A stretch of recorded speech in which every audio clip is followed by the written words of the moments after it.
Assalamualaikum warahmatullahi wabarakatuh. Apa kabar teman-teman semuanya? Dimanapun kita berada, semoga kita semua selalu dalam keadaan sehat walafiat dan selalu tetap semangat. Berjumpa lagi kita di kanal YouTube Ana Abrori Channel. Di dalam video kali ini kita akan memulai dan melanjutkan belajar kita mengenai soal-soal seleksi calon pegawai negeri sipil maupun seleksi P3K tahun 2023, yang meliputi soal kompetensi bidang untuk formasi jabatan, auditor manajemen aparatur sipil negara ahli pertama. Dengan tema, Kebijakan Pembinaan Jabatan Fungsional Auditor Manajemen ASN. Soal-soal yang akan kita bahas di dalam video kali ini merupakan penjabaran dari kisi-kisi yang dibuat oleh Panitia Seleksi Penerimaan Calon Pegawai Negeri Sipil tahun 2023. Untuk itu mari kita awali belajar kita dalam video kali ini dengan mengucapkan lafaz basmalah. Bismillahirrohmanirrohim. Kita masuk dengan soal yang pertama.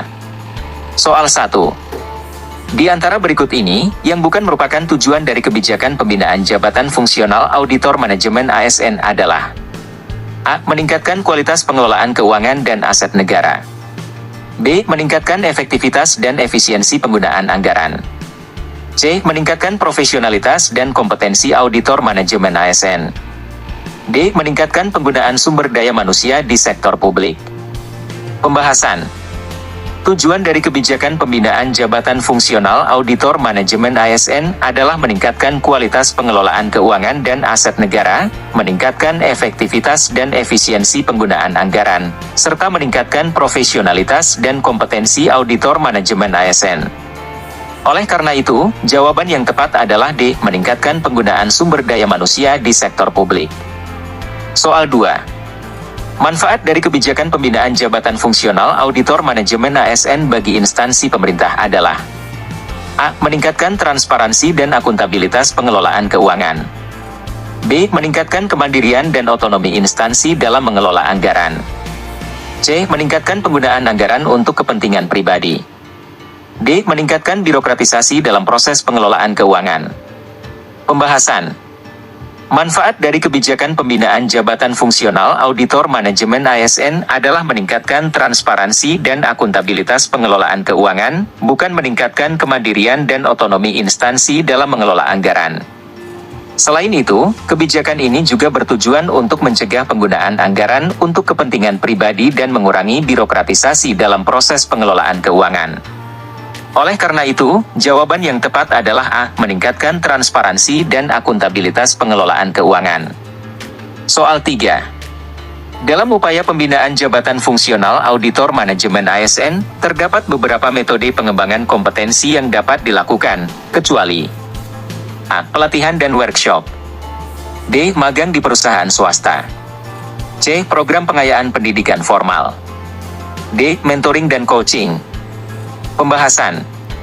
Dalam upaya pembinaan jabatan fungsional auditor manajemen ASN, metode pengembangan kompetensi yang dapat dilakukan antara lain melalui pelatihan dan workshop, program pengayaan pendidikan formal, serta mentoring dan coaching. Namun, magang di perusahaan swasta bukan metode pengembangan kompetensi yang relevan dalam konteks ini. Oleh karena itu, jawaban yang tepat adalah B. Magang di perusahaan swasta. Soal 4. Salah satu syarat untuk menjadi auditor manajemen ASN adalah memiliki: A. Latar belakang pendidikan di bidang manajemen keuangan. D. Sertifikat keahlian dalam bidang pengawasan intern. C. Pengalaman kerja minimal 10 tahun di sektor publik. D. Kemampuan dalam menggunakan software akuntansi. Pembahasan. Syarat untuk menjadi auditor manajemen ASN meliputi memiliki latar belakang pendidikan di bidang manajemen keuangan, sertifikat keahlian dalam bidang pengawasan intern, serta kemampuan dalam menggunakan software akuntansi. Namun, pengalaman kerja minimal 10 tahun di sektor publik bukan merupakan salah satu syarat yang diharuskan. Oleh karena itu, jawaban yang tepat adalah C. Pengalaman kerja minimal 10 tahun di sektor publik. Soal 5. Pada tahap analisis di dalam tugas seorang auditor manajemen ASN, langkah pertama yang harus dilakukan adalah: A. Mengidentifikasi risiko-risiko yang akan dinilai. B. Mengumpulkan data dan informasi terkait. C. Menyusun rencana kerja audit yang komprehensif. D. Membuat laporan audit yang mendetail. Pembahasan. Pada tahap analisis di dalam tugas seorang auditor manajemen ASN, langkah pertama yang harus dilakukan adalah mengidentifikasi risiko-risiko yang akan dinilai. Setelah itu, baru dilakukan pengumpulan data dan informasi terkait, penyusunan rencana kerja audit yang komprehensif, serta pembuatan laporan audit yang mendetail. Oleh karena itu, jawaban yang tepat adalah A. Mengidentifikasi risiko-risiko yang akan dinilai. Soal 6. Dalam melakukan audit atas penggunaan anggaran di suatu instansi, auditor manajemen ASN bertanggung jawab untuk A. Memvalidasi dan mengevaluasi kebijakan pengadaan. B. Mengontrol penggunaan anggaran dan memastikan kepatuhan terhadap peraturan.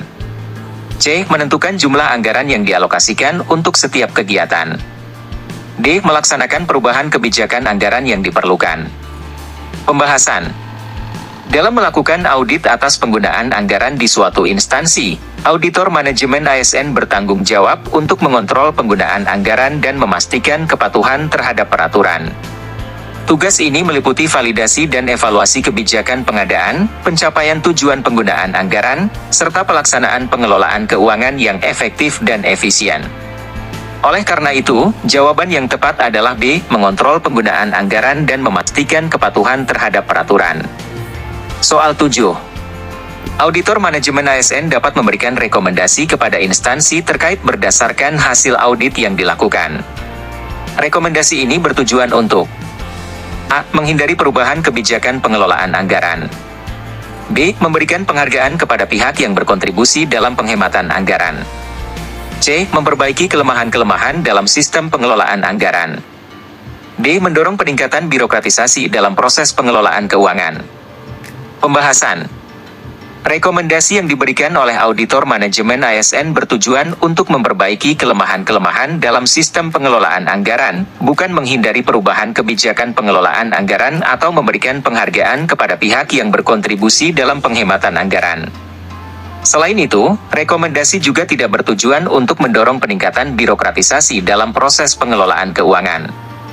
Oleh karena itu, jawaban yang tepat adalah C. Memperbaiki kelemahan-kelemahan dalam sistem pengelolaan anggaran. Soal 8. Indikator keberhasilan dari kebijakan pembinaan jabatan fungsional auditor manajemen ASN adalah A. Meningkatnya jumlah penerimaan negara dari sektor pajak. B. Menurunnya tingkat korupsi di instansi pemerintah. C. Meningkatnya tingkat kepatuhan terhadap peraturan dalam pengelolaan anggaran. D. Meningkatnya jumlah sumber daya manusia yang bekerja di instansi pemerintah. Pembahasan. Indikator keberhasilan dari kebijakan pembinaan jabatan fungsional auditor manajemen ASN adalah meningkatnya tingkat kepatuhan terhadap peraturan dalam pengelolaan anggaran, bukan meningkatnya jumlah penerimaan negara dari sektor pajak, menurunnya tingkat korupsi di instansi pemerintah, atau meningkatnya jumlah sumber daya manusia yang bekerja di instansi pemerintah. Oleh karena itu, jawaban yang tepat adalah C. Meningkatnya tingkat kepatuhan terhadap peraturan dalam pengelolaan anggaran. Soal 9. Dalam melaksanakan tugas seorang auditor manajemen ASN, independensi sangat penting. Independensi ini berarti A. Tidak bergantung pada hasil audit sebelumnya. B. Tidak mempedulikan kepentingan publik dan pengawasan intern. C. Tidak terikat oleh aturan-peraturan yang berlaku. D. Tidak memiliki kepentingan pribadi yang dapat memengaruhi objektivitas. Pembahasan. Independensi seorang auditor manajemen ASN berarti tidak memiliki kepentingan pribadi yang dapat memengaruhi objektivitas, bukan tidak bergantung pada hasil audit sebelumnya, tidak mempedulikan kepentingan publik dan pengawasan intern, atau tidak terikat oleh aturan-peraturan yang berlaku. Dalam menjalankan tugasnya, seorang auditor harus bersikap independen agar dapat melakukan audit dengan objektivitas dan kejujuran. Oleh karena itu, jawaban yang tepat adalah D. Tidak memiliki kepentingan pribadi yang dapat memengaruhi objektivitas. Soal 10. Dalam melaporkan hasil audit kepada pimpinan instansi terkait, seorang auditor manajemen ASN harus menyampaikan informasi dengan cara yang A. Tidak terstruktur dan terkesan acak. B. Terlalu teknis dan sulit dimengerti oleh pimpinan. C. Jelas, singkat, padat, dan mudah dimengerti. D. Dinamis dan fleksibel sesuai dengan keinginan auditor manajemen. Pembahasan. Dalam melaporkan hasil audit kepada pimpinan instansi terkait, Seorang auditor manajemen ASN harus menyampaikan informasi dengan cara yang jelas, singkat, padat, dan mudah dimengerti. Tujuannya adalah agar pimpinan instansi dapat memahami temuan dan rekomendasi dengan baik sehingga dapat diimplementasikan dengan segera. Oleh karena itu, jawaban yang tepat adalah C. Jelas, singkat, padat, dan mudah dimengerti. Soal 11. Dalam melakukan audit atas pengadaan barang dan jasa di suatu instansi, auditor manajemen ASN harus memperhatikan beberapa hal berikut, kecuali A. Kendali mutu produk yang dibeli. B. Proses pemilihan vendor yang transparan dan jujur. C. Keserasian harga dengan kualitas produk. D. Distribusi komisi kepada pejabat instansi yang membeli barang dan jasa. Pembahasan. Dalam melakukan audit atas pengadaan barang dan jasa di suatu instansi, auditor manajemen ASN harus memperhatikan kendali mutu produk yang dibeli, proses pemilihan vendor yang transparan dan jujur, serta keserasian harga dengan kualitas produk. Namun, distribusi komisi kepada pejabat instansi yang membeli barang dan jasa bukanlah hal yang perlu diperhatikan oleh auditor. Oleh karena itu, jawaban yang tepat adalah D. Distribusi komisi kepada pejabat instansi yang membeli barang dan jasa. Soal 12. Dalam melakukan audit atas kepatuhan terhadap peraturan pengelolaan anggaran di suatu instansi pemerintah, auditor manajemen ASN harus mengevaluasi A. Kesesuaian rencana anggaran dengan realisasi pengeluaran. B. Kualitas produk dan jasa yang dibeli oleh instansi. C. Efektivitas dan efisiensi penggunaan anggaran. D. Kepatuhan warga negara dalam membayar pajak. Pembahasan. Dalam melakukan audit atas kepatuhan terhadap peraturan pengelolaan anggaran di suatu instansi pemerintah, auditor manajemen ASN harus mengevaluasi kesesuaian rencana anggaran dengan realisasi pengeluaran, bukan kualitas produk dan jasa yang dibeli oleh instansi, efektivitas dan efisiensi penggunaan anggaran, atau kepatuhan warga negara dalam membayar pajak. Oleh karena itu, jawaban yang tepat adalah A. Kesesuaian rencana anggaran dengan realisasi pengeluaran. Soal 13. Dalam melaksanakan tugas audit, auditor manajemen ASN harus menjunjung tinggi prinsip-prinsip tata kelola yang baik, seperti A. Kejujuran, integritas, dan profesionalisme. B. Otoritarianisme dan pengendalian yang ketat. C. Keterbukaan informasi dan kesetaraan dalam pengambilan keputusan. D. Fleksibilitas dan adaptabilitas terhadap perubahan. Pembahasan. Dalam melaksanakan tugas audit, auditor manajemen ASN harus menjunjung tinggi prinsip-prinsip tata kelola yang baik, seperti kejujuran, integritas, dan profesionalisme, bukan otoritarianisme dan pengendalian yang ketat, keterbukaan informasi dan kesetaraan dalam pengambilan keputusan, atau fleksibilitas dan adaptabilitas terhadap perubahan. Prinsip-prinsip tata kelola yang baik ini menjadi dasar dalam menjalankan tugasnya secara independen dan objektif. Oleh karena itu, jawaban yang tepat adalah A. Kejujuran, integritas, dan profesionalisme. Soal 14. Salah satu hambatan dalam pelaksanaan kebijakan pembinaan jabatan fungsional auditor manajemen ASN adalah A. Keterbatasan anggaran untuk pelatihan dan pengembangan kompetensi. B. Tidak adanya kebutuhan akan audit dalam pengelolaan keuangan. C. Kurangnya partisipasi dan dukungan dari pimpinan instansi. D. Terbatasnya jumlah auditor manajemen ASN yang tersedia. Pembahasan.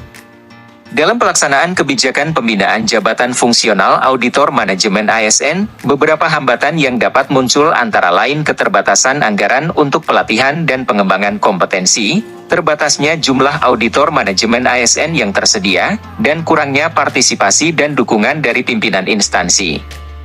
Namun, tidak adanya kebutuhan akan audit dalam pengelolaan keuangan bukanlah hambatan yang relevan dalam konteks ini. Oleh karena itu, jawaban yang tepat adalah B. Tidak adanya kebutuhan akan audit dalam pengelolaan keuangan.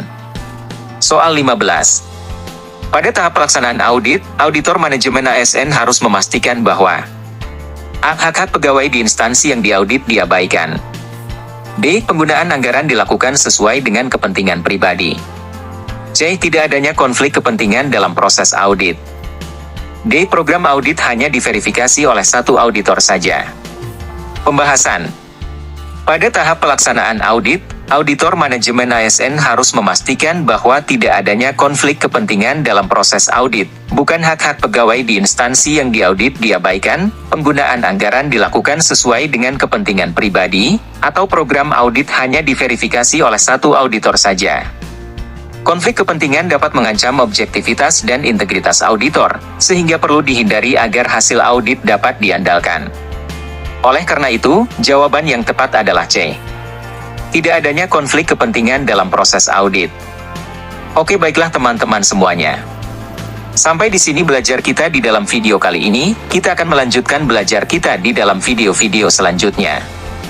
Bagi teman-teman yang menginginkan buku panduan yang lebih lengkap bagi seluruh formasi baik CPNS maupun P3K terbaru tahun 2023 sesuai kisi-kisi yang dikeluarkan oleh Panselnas Kemenpan RB Republik Indonesia.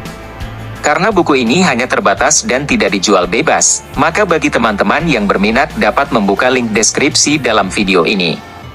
Semoga video ini dapat bermanfaat dan dapat menambah wawasan keilmuan kita dan salam sukses untuk kita semuanya. Wassalamualaikum warahmatullahi wabarakatuh.